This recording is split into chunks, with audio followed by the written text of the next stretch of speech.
வணக்கம் உறவுகளே, எல்லாரும் எப்படி இருக்கீங்கன்னு மறக்காமல் கமெண்ட் பண்ணி சொல்லுங்கள்.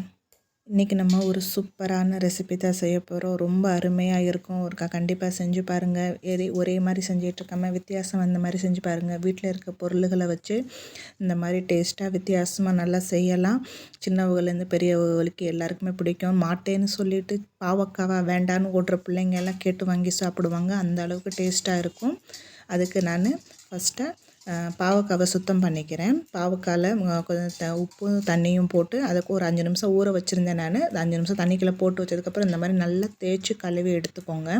இந்த மாதிரி கழுவுனிங்கன்னா அதில் இருக்க கெமிக்கல் போட்டு நமக்கு தெரியாதுல்ல வெளியில் எப்படி எந்த சூழ்நிலையில் வைக்கிறாங்க அப்படின்னு சொல்லிட்டு. அதனால இந்த மாதிரி உப்பு போட்டு அலசிக்கிட்டிங்கன்னா நல்லா சுத்தமாயிரும். ஏன்னா நம்ம எல்லாத்தையும் யூஸ் பண்ணுவோம். அதனால இந்த மாதிரி நல்லா உப்பு போட்டு ஒரு 5 நிமிஷம் வச்சதுக்கப்புறம் நல்லா தேய்ச்சி இந்த மாதிரி கழுவி எடுத்துக்கோங்க. ஒரு 2-3 தண்ணியில் கழுவிக்கோங்க. நான் அதுக்கு எவ்வளோ அளவு எடுத்துருக்கிறேன்னு சொன்னால் 1/4 கிலோ பாவக்காய் தான் எடுத்திருக்கேன். நீங்கள் உங்கள் வீட்டுக்கு எவ்வளோ தேவையோ அந்த அளவுக்கு எடுத்துக்கோங்க. சின்ன பாவக்காய் பெரிய பாவக்காய் அப்படிலாம் சைஸ் கிடையாது. எந்த பாவக்காயில் வேணாலும் இந்த மாதிரி ரெசிபி செய்யுங்க. நல்லாயிருக்கும், சூப்பராக இருக்கும். எல்லாருக்கும் ரொம்ப பிடிக்கும். கண்டிப்பாக ஒருக்கா செஞ்சு பாருங்கள். செஞ்சு பார்த்து எப்படி இருந்துச்சுன்னு உங்கள் எக்ஸ்பீரியன்ஸையும் ஷேர் பண்ணுங்கள். இந்த மாதிரி 2-3 தடவை நல்லா கழுவுனதுக்கப்புறம் இந்த பாருங்கள் நல்லா பளிச்சுன்னு நல்லா கழுவியாச்சு. இப்போ நம்ம செய்யலாம். இதுக்கு நான் இந்த மாதிரி பீலர், காய்கறி தோலெல்லாம் நம்ம சீப்போம்ல அந்த பீலர் யூஸ் பண்ணுறேன். நீங்கள் இல்லை கத்தியில் கூட பண்ணலாம். இந்த மாதிரி பண்ணிங்கன்னா ஈஸியாக ஆயிரும். உங்களுக்கு எப்படி கம்ஃபர்டபுளோ அந்த மாதிரி நீங்கள் பண்ணுங்கள். நான் கத்திலையும் பண்ணி காட்டியிருக்கேன். கத்திலையும் இந்த மாதிரி சொல்லிக்கோங்க. இது மெயினாக இந்த மாதிரி செய்யணும்.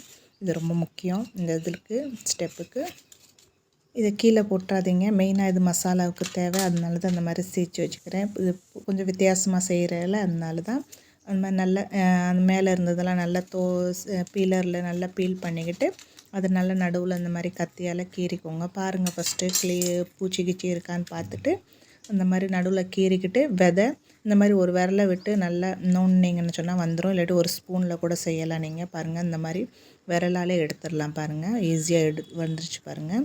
இந்த மாதிரி எடுத்துக்கிட்டு அது பாருங்கள், விதை முத்தலாக இருக்குது. முத்தலாக இருக்கிறனால தூரமாக வச்சுக்கோங்க. முத்தல் விதை சேர்க்க தேவையில்லை. இதில் முத்தல் விதை போட்டிங்கன்னா அது கொஞ்சம் சாப்பிடும்போது கொஞ்சம் நல்லா இருக்காது. அதனால முத்தலாக இருந்தால் தூக்கி போட்டுருங்க. இப்போ பாருங்கள், கத்தியால் இந்த மாதிரி சேர்த்துருக்கேன் பாருங்கள். கத்தியால் இல்லை பீலரோ எது நீங்கள் உங்களுக்கு விருப்பமோ அதில் செஞ்சுக்கோங்க. இந்த மாதிரி நான் 2 இதுலேயும் காட்டியிருக்கிறேன். முத்தல் விதை சேர்க்க தேவையில்லை. நல்லா பிஞ்சாக இருந்துச்சுன்னா அதை சேர்த்துக்கோங்க. விதையும் தோலும் இதில் முக்கியமாக சேர்க்குறோம். நம்ம நல்லாயிருக்கும். தூக்கி தூரத்தை போட்டுறாதீங்க. பாவக்காயில் எல்லாமே சாப்பிடலாம். ரொம்ப அருமையாகவும் இருக்கும். ரொம்ப நல்லது உடம்புக்கும். பசங்க தான் சாப்பிட மாட்டாங்க. அதனால அந்த மாதிரிலாம் செஞ்சு கொடுத்து பாருங்கள். ஒரே மாதிரி செய்யாமல் இந்த மாதிரி செஞ்சீங்கன்னா பசங்களுக்கும் ரொம்ப பிடிக்கும். இது பாவக்காய் தானா அப்படின்னு சொல்லி கேட்குற அளவுக்கு இருக்கும். அவ்வளோ டேஸ்ட்டாக நல்லா சாஃப்டாக நல்லா இருக்கும் பாருங்கள். இவ்வளோதாங்க. இந்த மாதிரி எல்லாத்தையும் நம்ம சீச்சு தோல் உரித்து வச்சுக்கலாம். தோல் உரித்து நல்லா கீறி உள்ள விதையெல்லாம் எடுத்துகிட்டு வச்சுக்கலாம். பாருங்கள், மற்ற இதுலலாம் பிஞ்சு விதை இருந்துச்சு, பிஞ்சாக இருந்ததெல்லாம் நான் சேர்த்துக்கிட்டேன். உள்ள பார்ட்ஸ் எல்லாம் முத்தல் விதையை மட்டும் தூரமாக போட்டுட்டு பிஞ்செல்லாம் இந்த மாதிரி எடுத்து வச்சுக்கோங்க. இந்த மாதிரி தனித்தனியாக எடுத்து வச்சுக்கோங்க.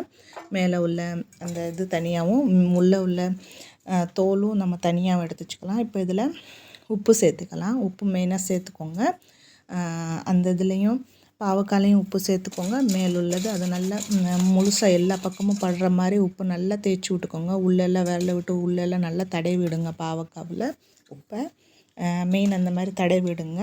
இதுவும் முக்கியமான ஸ்டெப். இதில் இந்த மாதிரி நல்லா தடவி விட்டுக்கோங்க. உள்ளே வெளியெல்லாம் நல்லா தடவி விட்டுக்கோங்க. அதே மாதிரி அந்த தோல் இருக்குதுல்ல, தோல் விதையும் அதுவும் நல்லா கிண்டி விட்டுக்கோங்க. நல்லா அப்படி பிணைஞ்சி விட்டிங்கன்னா பிணைஞ்சி ஒரு 5 நிமிஷம் ஊறட்டும். அந்த 5 நிமிஷம் ஊறுறதுக்குள்ளே நம்ம இதுக்கு தேவையான மசாலாவெல்லாம் ரெடி பண்ணிக்கலாம்.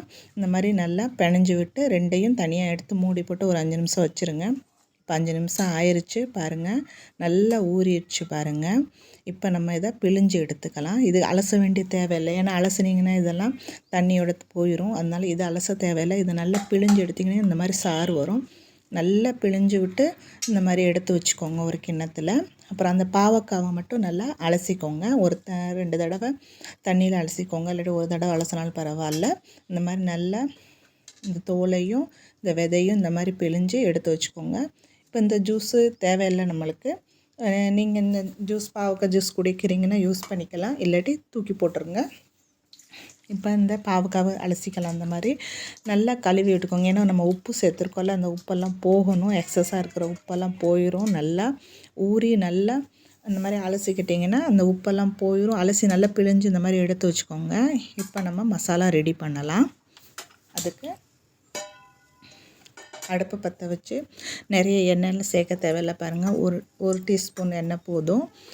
ஜாஸ்தி எண்ணெய் எல்லாம் தேவையே இல்லை. அதுதான் அது ஸ்பெஷாலிட்டியே.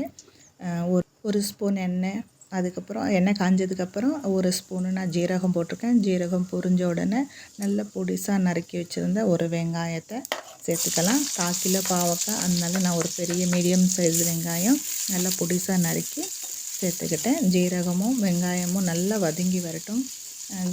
ரொம்ப ப்ரௌனெல்லாம் ஆக்க தேவையில்லை. லைட்டாக அதோட கலர் சேஞ்ச் ஆகும், கோல்டன் ப்ரௌனு. அந்த அளவுக்கு வதக்கினா போதும்.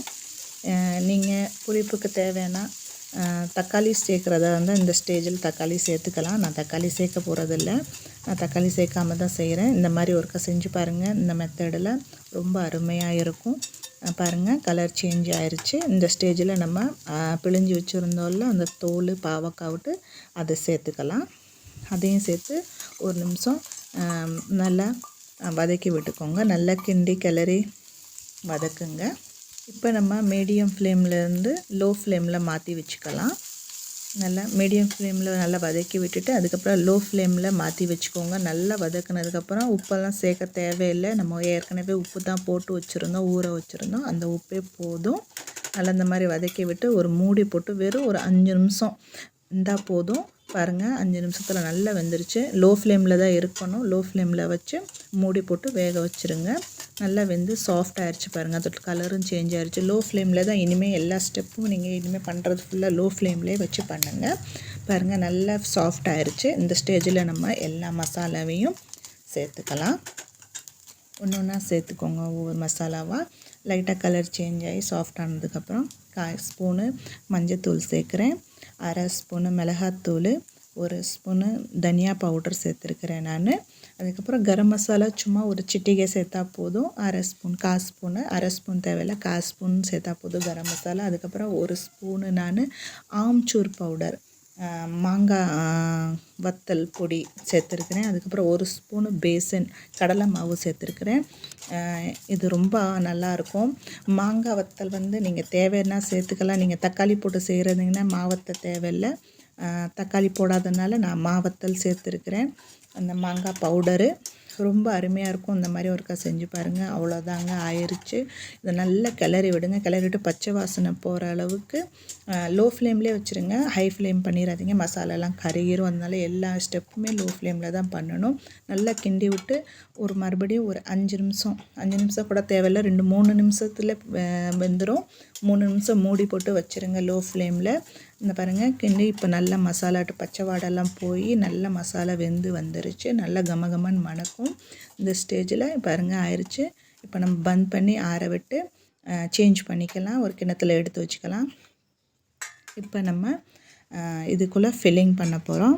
பாருங்கள், நல்லா கழுவி பிழிஞ்சு வச்சுருந்த அந்த பாவக்காய்க்குள்ளே நம்ம பண்ணி வச்சுருந்த அந்த மசாலாவை நல்லா நிறைய மசாலா சேர்த்துக்கோங்க. நல்லா இந்த மாதிரி ஃபில் பண்ணி அமுக்கி விட்டு ஃபில் பண்ணுங்கள். பாருங்கள், எப்படி நான் காட்டுற மாதிரியே பண்ணுங்கள். நீங்கள் நினைக்கலாம் பிரிஞ்செல்லாம் வந்துடுமோ அப்படின்னு சொல்லிட்டு, பிரிஞ்செல்லாம் வராது. இந்த மாதிரி நல்லா நிறைய மசாலா சேர்த்து நல்லா அமுக்கி விடுங்க. ப்ரெஸ் பண்ணுங்கள். ப்ரெஸ் பண்ணி அதுக்கப்புறம் அதை அப்படி ஒன்றா சேர்த்துருங்க. ஒன்றா சேர்த்துட்டிங்கன்னா அதில் எக்ஸஸாக இருந்துச்சுன்னா எல்லாமே வெளியில் வந்துடும். பாருங்கள், இந்த மாதிரி நல்லா ஃபில் பண்ணி நிறைய ஃபில் பண்ணி அமுக்கி ஃபில் பண்ணுங்கள். அதுக்கப்புறம் ரெண்டையுமே ஒன்று சேர்த்திங்கன்னு சொன்னால் அது எக்ஸஸாக இருந்தது அப்படியே வெளியில் வந்துடும். அதை எடுத்துடலாம் நம்ம. பாருங்கள், இந்த மாதிரி அமுக்கி ஃபில் பண்ணி ரெண்டும் ஒன்று சேர்த்திங்கன்னா எக்ஸ்ட்ரா இருந்துச்சுன்னா வெளியில் வந்துடும். இந்த மாதிரி ஃபில் பண்ணி எல்லாத்தையும் எடுத்து வச்சுக்கோங்க. ரொம்ப ஈஸி தாங்க.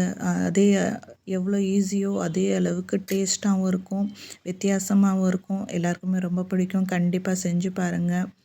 பாருங்கள், அவ்வளோதான். பாருங்கள், எல்லாமே ஆயிடுச்சு. நல்லா ஃபில் பண்ணி எடுத்து வச்சுக்கிட்டு இப்போ நம்ம இதை மீன் வறுக்கிற மாதிரி வறுத்து எடுத்துக்கலாம். தவாவில் வறுத்தாலும் சரி, கடாயில் வறுத்தாலும் சரி, உங்கள் விருப்பம். இன்றைக்கி நான் கடாயில், எந்த கடாயில் மசாலா செஞ்சேனோ அதே கடாயில் தான் வறுக்க போகிறேன். அதுக்கு நிறைய எண்ணெயெல்லாம் தேவையில்லை. நான் தான் சொன்னேன் ஏற்கனவே, இந்த வெஞ்சனத்தோட ஸ்பெஷாலிட்டியே இதுதான்னு. இதில் நீங்கள் நார்மலாக பாவக்காய் வதக்கறதுக்கு எவ்வளோ எண்ணெய் யூஸ் பண்ணுவீங்களோ அந்த எண்ணெயிலே நம்ம இந்த ரெசிபியை செஞ்சு முடிச்சிடலாம். ஒரு டேபிள் ஸ்பூனு எண்ணெய் ஊற்றிருக்கேன். ஊற்றிக்கிட்டு இதில் ஒன்று ஒன்றா நம்ம செஞ்சு வச்சுருந்த ஃபில் பண்ணி வச்சுருந்த பாவக்காவை போட்டுக்கிடுவோம். இப்போ நாலா பக்கட்டும் திருப்பி விட்டு வறுத்துக்கலாம். இப்போ லோ ஃப்ளேமில் பண்ணிடுங்க. மறுபடியும் ஹை ஃப்ளேமில் எண்ணெய் காஞ்சதுக்கப்புறம் எல்லாத்தையும் சேர்த்துட்டு லோ ஃப்ளேமில் வச்சு இந்த மாதிரி மூடி போட்டு ஒரு 5 நிமிஷம் வச்சுருங்க போதும். இதுக்கு மேலே மூட தேவையில்லை.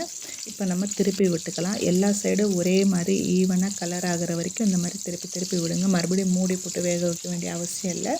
இது எல்லாமே இப்போ லோ ஃப்ளேமில் தான் நம்ம செய்ய போகிறோம்.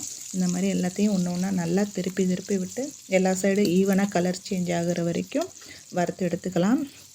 இது அவ்வளோ சாஃப்டாக வாயில் வச்சோடனே பஞ்சு மாதிரி அப்படியே கரைஞ்சி போகிற அளவுக்கு சூப்பராக வெந்து வந்துடும். ரொம்ப ஈஸி தான், சுலபந்தான். விரலாலே நீங்கள் நசுக்கி சாப்பிட்றலாம். அவ்வளோ சாஃப்டாக வெந்துடும். மசாலாலாம் பிரிஞ்சு வராது. கண்டிப்பாக நீங்கள் ஒருக்கா செஞ்சு பாருங்கள். செஞ்சு பார்த்து உங்கள் எக்ஸ்பீரியன்ஸை என் கூட ஷேர் பண்ணுங்கள். நீங்கள் எங்கேருந்து இந்த வீடியோ பார்க்குறீங்கங்கிறதையும் மென்ஷன் பண்ணுங்கள். அந்த நீங்கள் பண்ணுற கமெண்ட் பார்த்தா ஒரு சந்தோஷம்தான். எந்தெந்த ஊர்லேருந்து பார்க்குறீங்க அப்படின்னு தெரிஞ்சுக்கலான்னு சொல்லி தான் ஒரு சந்தோஷம். அந்த மாதிரி இந்த வீடியோ பிடிச்சிருந்தா லைக் பண்ணுங்கள், ஷேர் பண்ணுங்கள், கமெண்ட் பண்ணுங்கள். ஃபஸ்ட் டைம் சேனலுக்கு வரீங்கன்னு சொன்னால் சப்ஸ்கிரைப் பண்ணிக்கோங்க. மறக்காமல் பெல் ஐக்கானையும் கிளிக் பண்ணி வச்சுக்கோங்க. பாருங்கள், அவ்வளோதான். பேசிக்கிட்டு ஒரு 10 நிமிஷத்தில் எல்லாமே நல்லா வெந்து வந்துச்சு. மொத்தமாகவே இதுக்கு எடுத்துக்கிட்ட டைமுன்னு பார்த்தீங்கன்னா 10-12 நிமிஷத்தில் முழுசாக அந்த வெஞ்சனை ஃபுல்லாக செஞ்சு முடிச்சிடலாம். அவ்வளோ டேஸ்ட்டாக இருக்கும். இதே மாதிரி நீங்கள் எவ்வளோ செஞ்சாலும் சரி எல்லாருக்குமே ரொம்ப பிடிக்கும். அப்படியே சும்மா வெறுவாயில் கூட சாப்பிட்ருவாங்க ஸ்டார்டர் மாதிரியே. அவ்வளோதான். எல்லா சைடும் நல்லா வெந்து வந்துச்சு. இப்போ நம்ம ஆஃப் பண்ணிக்கிட்டு டிஷ் அவுட் பண்ணிக்கலாம். அவ்வளோதான். பாருங்கள், எவ்வளோ ஈஸியாக வித்தியாசமாக வீட்டில் இருக்கிற பொருளுக வச்சு ஒரு சூப்பர் ரெசிபி தயாராகிடுச்சு. கண்டிப்பாக உங்கள் எல்லாருக்கும் பிடிச்சிருக்குன்னு நினைக்கிறேன். இவ்வளோ நேரம் என் வீடியோ பார்த்ததுக்கு ரொம்ப நன்றி.